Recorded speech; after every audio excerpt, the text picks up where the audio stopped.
রেলগাড়ির কামরায় হঠাৎ দেখা, ভাবিনি সম্ভব হবে কোনোদিন। আগে ওকে বারবার দেখেছি লাল রঙের শাড়িতে, ডালিম ফুলের মতো রাঙা।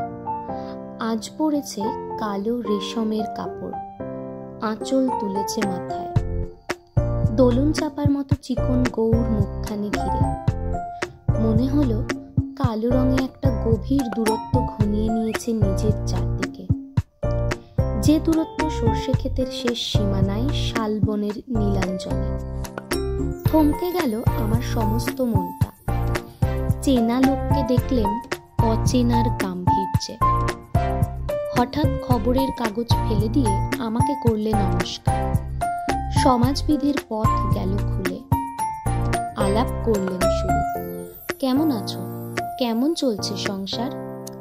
সে রইল জানালার বাইরের দিকে চেয়ে, যেন কাছের দিনের ছোঁয়াচ পার হওয়া চাহনিতে। দিলে অত্যন্ত দুটো একটা জবাব, কোনোটা বা দিলেই না, বুঝিয়ে দিলে হাতের অস্থিরতায়। কেন এসব কথা? এর চেয়ে অনেক ভালো চুপ করে থাকা। আমি ছিলাম অন্য বেঞ্চিতে ওর সাথীদের সঙ্গে। এক সময় আঙুল নেড়ে জানালে কাছে আসতে। মনে হলো সাহস কম না। বসলুম ওর এক বেঞ্চিতে। গাড়ির আওয়াজের আড়ালে বললে মৃদু স্বরে, কিছু মনে করো না, সময় কথা সময় নষ্ট করবার।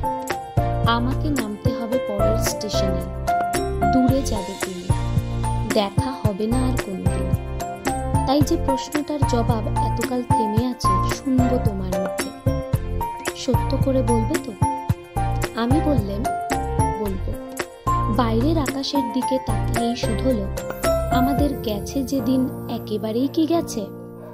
কিছুই কি নেই বাকি? একটুকু রইলেম চুপ করে। তারপর বললেম,